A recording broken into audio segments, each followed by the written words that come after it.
Bonjour à tous et bienvenue dans ce programme de 15 minutes de grâce et de vérité avec le pasteur Jocelyn Niladou qui nous encourage, qui nous bénit, qui nous relève par les paroles du Seigneur. Et nous allons louer le Seigneur et pousser des cris de joie dans nos maisons, là où nous sommes, et le célébrer de tout notre cœur. Alléluia.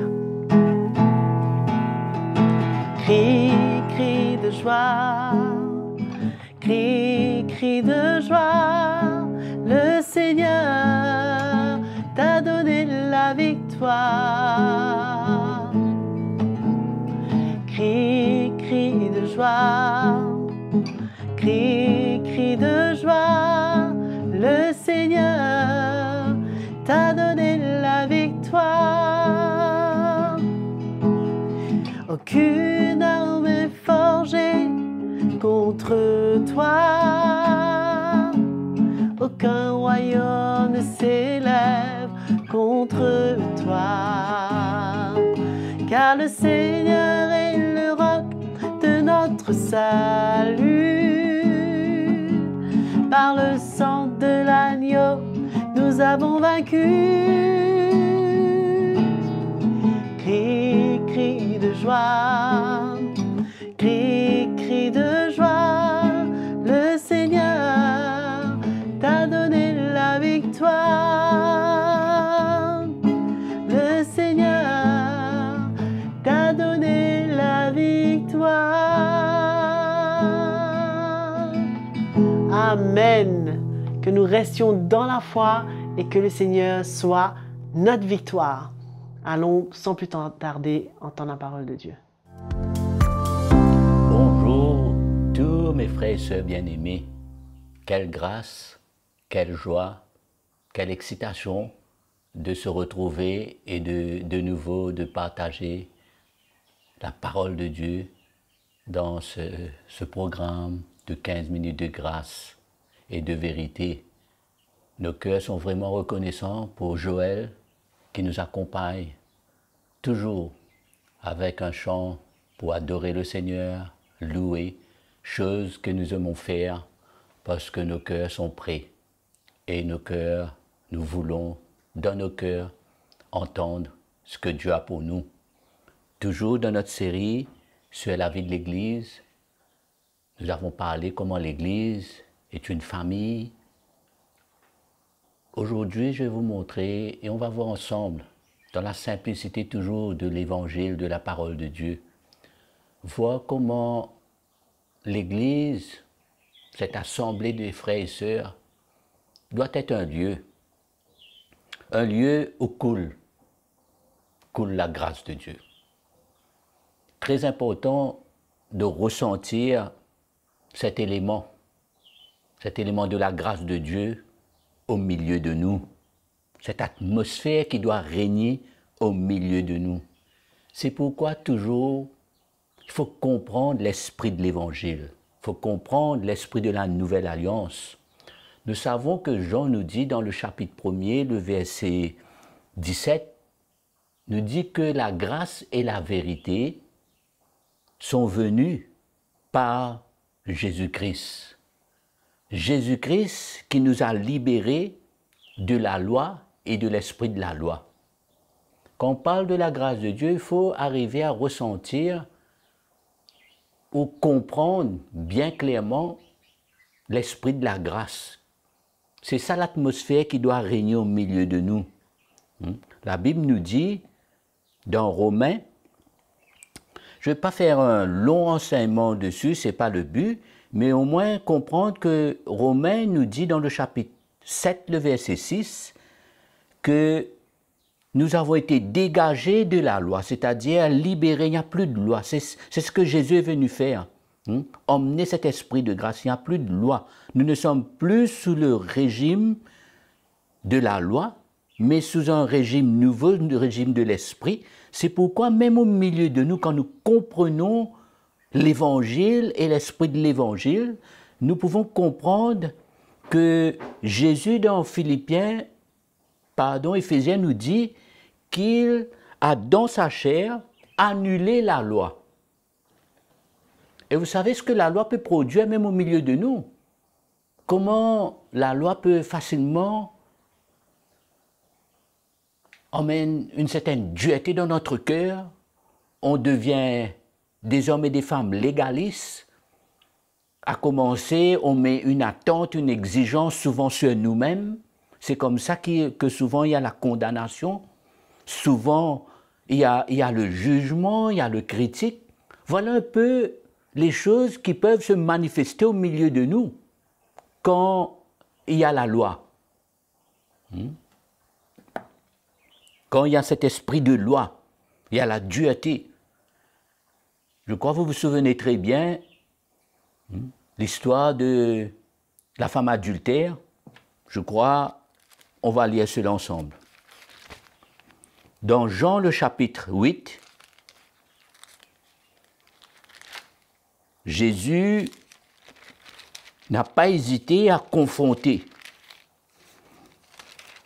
les pharisiens dans leur dureté, dans leur légalisme, dans leur tendance à vouloir vite réagir et pointer son doigt aux autres, ne pas réaliser que souvent c'est le légalisme, c'est la loi en nous qui emmène cela, mais ce n'est pas du tout le cœur que Jésus veut pour nous, et ce n'est pas du tout l'atmosphère qui doit régner au milieu de nous. C'est pourquoi quand nous comprenons l'Évangile et l'esprit de l'Évangile sous la nouvelle alliance, nous devons ressentir qu'au milieu de nous, cet esprit de grâce, ce cœur de grâce coule et se manifeste. Il y a cette atmosphère favorable pour chacun de grandir par la grâce de Dieu. Dans Jean, nous connaissons l'histoire de la femme adultère. On ne va pas lire tout le passage, mais nous voyons comment Jésus avait confronté.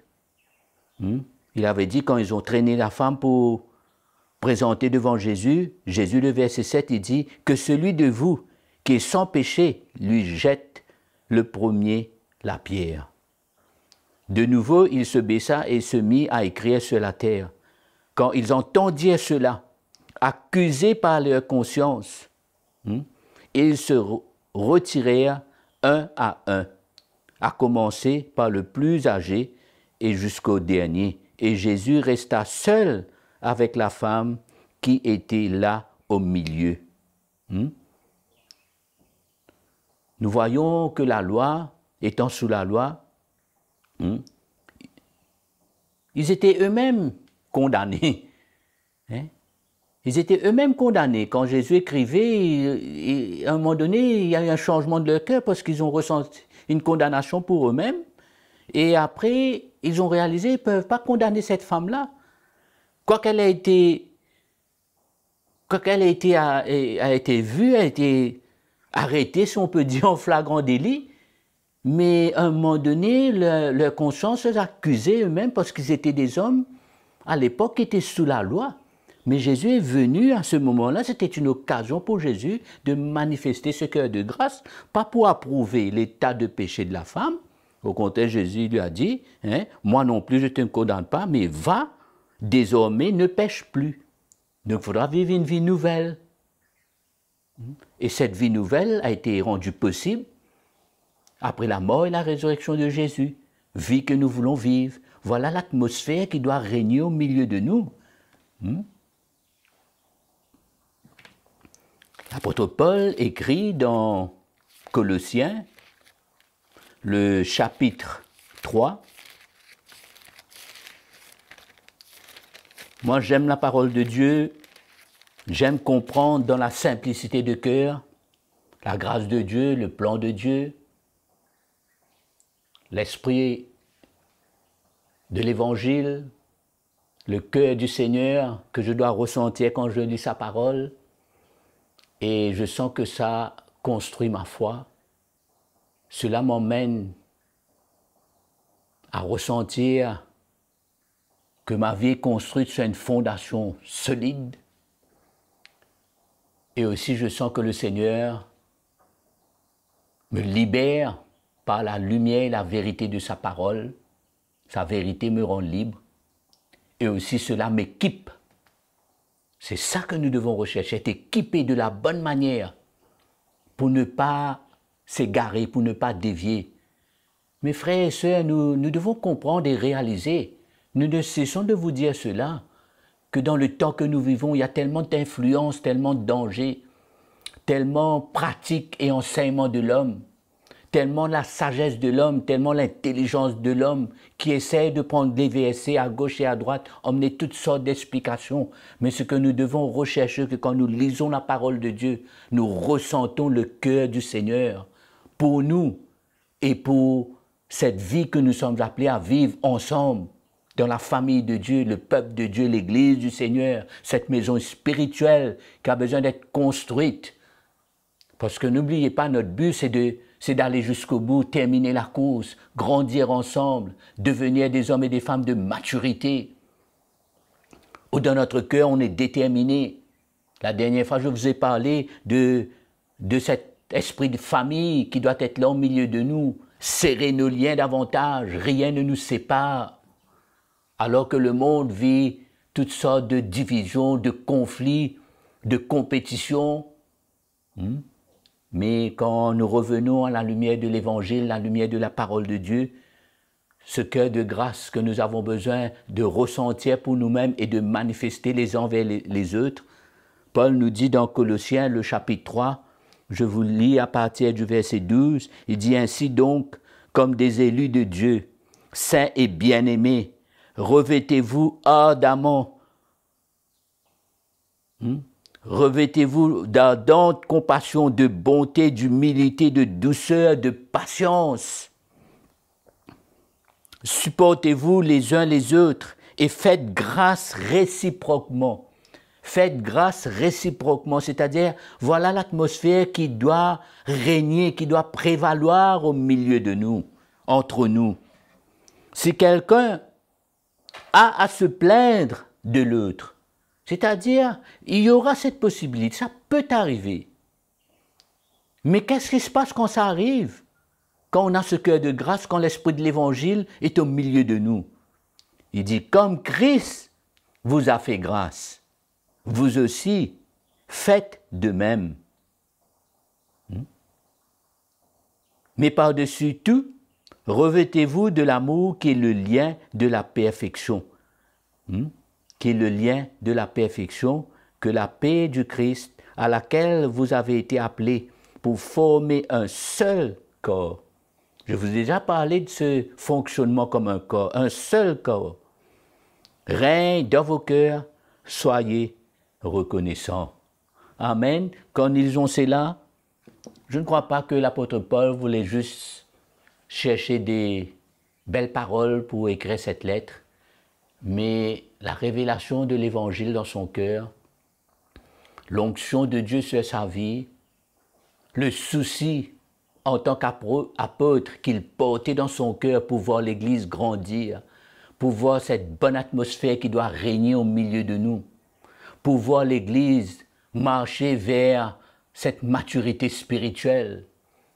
Paul ne pouvait pas s'empêcher de nous écrire ces paroles et nous dire « Supportez-vous les uns les autres et faites-vous grâce réciproquement. » Voilà en quelques mots, mes frères et sœurs bien-aimés, pour vous encourager à voir comment l'Église est un lieu où coule la grâce de Dieu.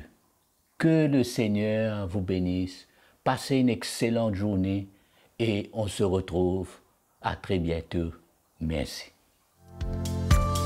Voilà, nous arrivons à la fin de ce programme de 15 minutes de grâce et de vérité avec le pasteur Joslan Iladou que nous avons eu le plaisir d'avoir, et le Seigneur continue à nous encourager chez nous, là où nous sommes. Je vous invite aussi à aimer, à mettre un petit pouce et à pouvoir partager, inviter tous ceux que vous connaissez qui auront besoin d'entendre de la part du Seigneur. Et bien sûr, abonnez-vous à notre chaîne YouTube CTMI. Et si vous avez des questions, des commentaires, des témoignages, envoyez-les à l'adresse qui est affichée à l'écran. Je vous dis à très bientôt et à la prochaine session.